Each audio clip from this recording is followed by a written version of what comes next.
Some songs don't just belong to the artist who wrote them. They belong to a generation. They carry weight, they carry meaning. And when the wrong person decides to touch them, history does not forget. Welcome to Riff&Riot, the channel built for people who live and breathe rock music. Today we are counting down the top 10 worst covers of iconic rock songs ever recorded. These aren't just bad performances, these are crimes against the culture. Every entry on this list is real, verifiable, and backed by the cold, hard facts. Did you write the book of love, and do you have... These artists had access to some of the greatest songs ever written, and they went ahead and set them on fire anyway. If you're new here, hit that subscribe button right now and stay locked in. Because at Riff&Riot, we don't sugarcoat anything. Let's get into it. Number 10. Counting Crows covering Big Yellow Taxi by Joni Mitchell, 2002.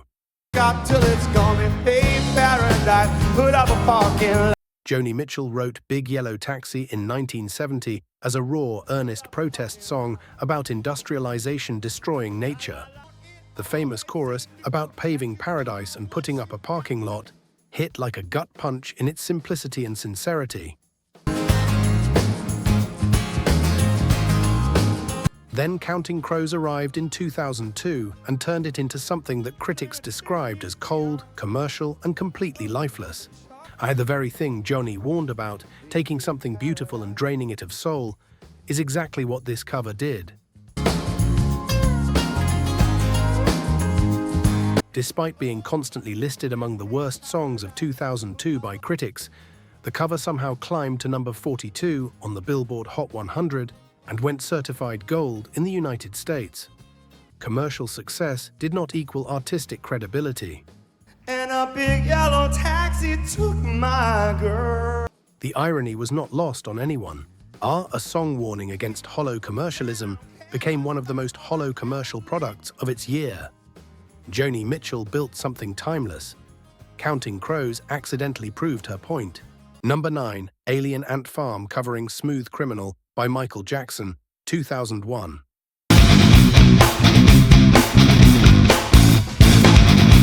Michael Jackson's Smooth Criminal from the 1987 album Bad is one of the most meticulously constructed pop songs ever recorded.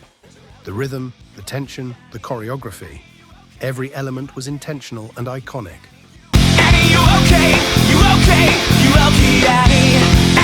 Alien Ant Farm released their version in 2001, and the central problem was immediately clear. They genuinely believed they were improving on the source material. They revved up the metallic riff, made it heavier, and played it like the joke was obvious. It was not obvious to anyone who loved the original. The cover reached number 1 in Australia and performed well in the United Kingdom. Success in the charts did not erase the exhausting smugness baked into every note. Rolling Stone and multiple critics pointed out the cardinal sin. The band thought they were better than their source material. Alien Ant Farm never charted again at that level. They had one bite at the apple. He spent it on borrowed credibility, and the music world quietly moved on without them. Michael Jackson's estate has never commented. They didn't need to. Number 8. Fall Out Boy covering Love Will Tear Us Apart by Joy Division, 2004. Routine bites hard, and ambitions. Joy Division recorded Love Will Tear Us Apart in 1980.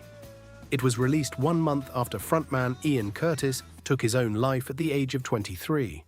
The song became an elegy, a memorial, and one of the most sacred pieces of music in post-punk history. The title is literally engraved on Ian Curtis's gravestone.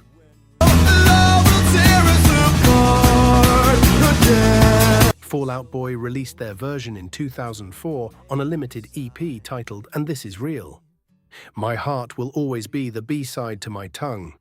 Patrick Stump's pop-punk delivery drained every ounce of genuine despair from the original and replaced it with the energy of a college frat party at 4 in the morning. Yet there's still this appeal. One YouTube commenter at the time wrote, and this went viral, I never knew anyone could hate Joy Division this much. That single line became the most honest review the cover ever received. The song is not just a rock track, it is a document of grief. Our Fall Out Boy treated it like a stage prop. Ian Curtis deserved infinitely better than this. Number 7. Sheryl Crow covering Sweet Child O' Mine by Guns N' Roses, 1999.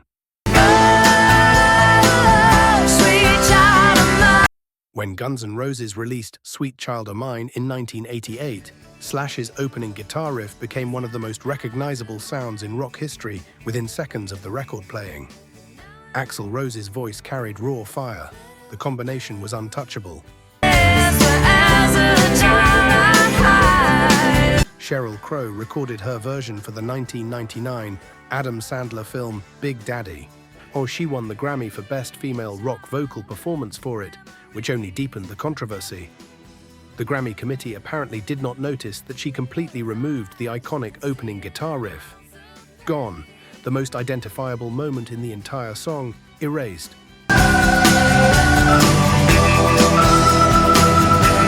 Rock fans were immediate and brutal in their response. Without the fast pace, Slash's signature guitar work, and Axl's intensity, the critics and fans noted the only things remaining were the lovely lyrics, sung without any conviction or urgency.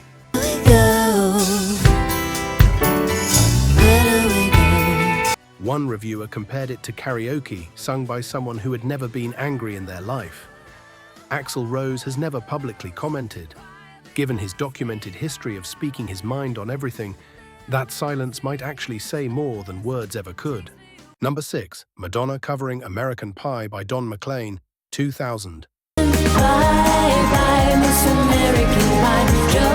Don McLean released American Pie in 1971. At 8 minutes and 42 seconds, it was the longest song ever to hit the Billboard Hot 100 at that time. It sat at number 1 for 4 weeks. The lyrics, a cryptic emotional meditation on the death of Buddy Holly and the cultural collapse of the 1960s, were debated for decades. McLean himself said, "They're beyond analysis. Or they're poetry." Then Madonna recorded a truncated version for her 2000 film, The Next Best Thing. The movie bombed. The cover hit number 1 in 15 countries, including the United Kingdom, Canada, Australia, Germany, and Italy, and peaked at number 29 in the United States on airplay alone, since it was not commercially released there. A BBC Radio 6 music poll later voted it the single worst cover song ever recorded. When McLean was told this, his reaction was laughter and genuine disbelief. "Really," he said, "the worst one? Oh, Jesus, I don't know."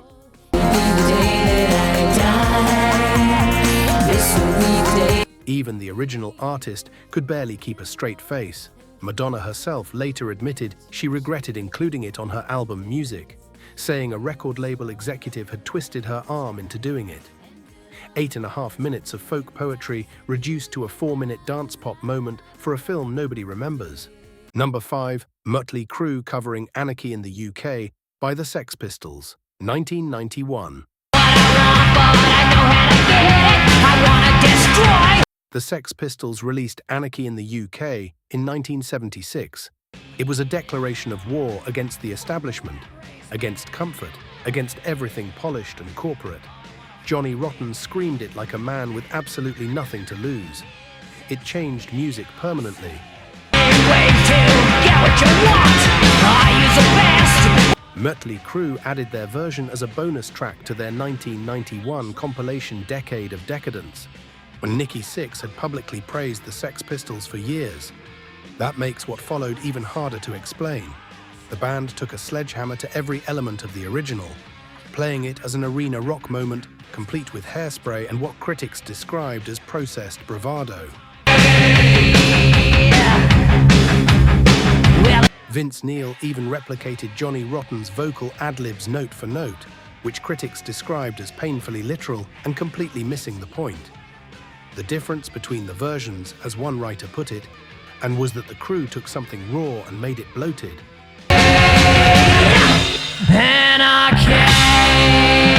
Johnny Lydon, formerly Johnny Rotten, later said they got the words wrong because they didn't know the full lyrics. He called it hilarious, which from a man who invented punk sarcasm was not a compliment.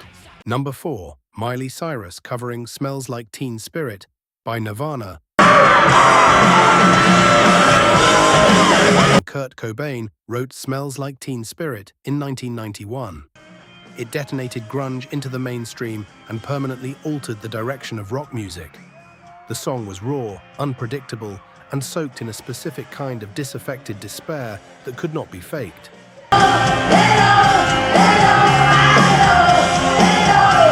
At a concert in Quito, Ecuador in 2011, Miley Cyrus performed the song live for her pop fanbase. She introduced it by saying it was a song that inspired her to become a performer. The video spread across the internet within hours. Rock fans were unanimously horrified. Critics noted that Cyrus simply could not deliver the tonal grit that Cobain's voice carried. Her band executed the instrumentation competently enough. They had the intro down and the drums hit correctly, but the vocal delivery unraveled everything in the final verse. NME wrote that the whole thing had the feel of Grunge Week on X Factor. The Rolling Stone Readers' poll later placed this cover in the conversation for the single worst cover of all time. Cobain passed away in 1994 at the age of 27. His former bandmates have never commented publicly on this performance. Some silences speak volumes.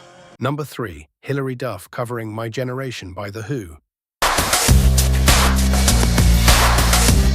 Pete Townshend wrote My Generation in 1965.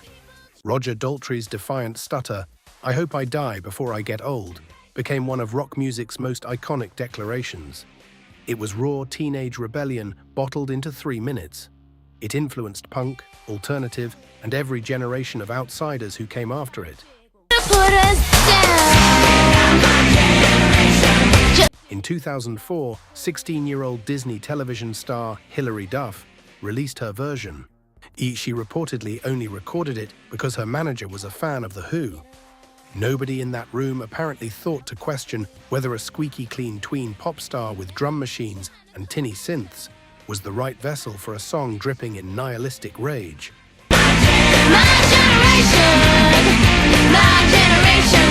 Then came the decision that rock fans still talk about. Someone changed the most iconic line in the entire song. "I hope I die before I get old" became, "and this is real. I hope I don't die before I get old." The rebellion was surgically removed and replaced with Disney-friendly optimism. The soul of the song was gone. Why don't you all fail? The cover was so poorly received, it was buried as a bonus track on the Japanese release of her album. Pete Townshend collected his royalty check.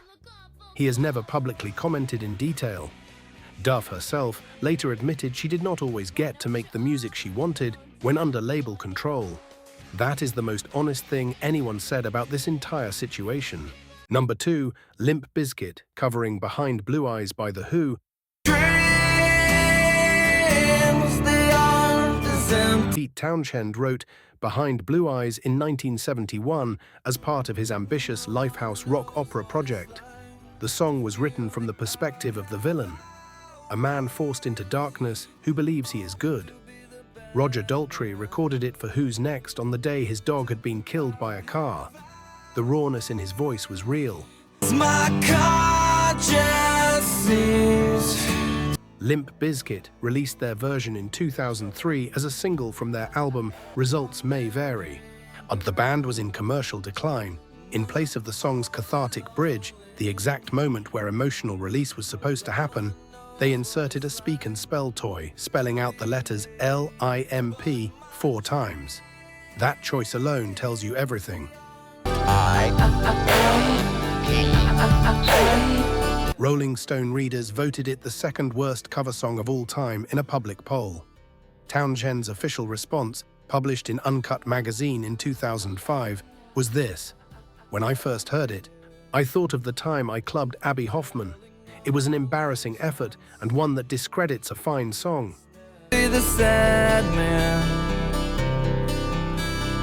The cover still reached #1 in Sweden and the Czech Republic and charted across Europe. None of that mattered to the rock community. Halle Berry starred in the music video, tying it to the film Gothika. Her career survived. The cover's reputation did not. #1. Celine Dion covering You Shook Me All Night Long by AC/DC. AC/DC recorded You Shook Me All Night Long in 1980 for their Back in Black album, the second best-selling rock album in history with over 50 million copies sold worldwide. Brian Johnson's vocal was a force of nature. The track had swagger, grit, and electric energy that defined an era of hard rock.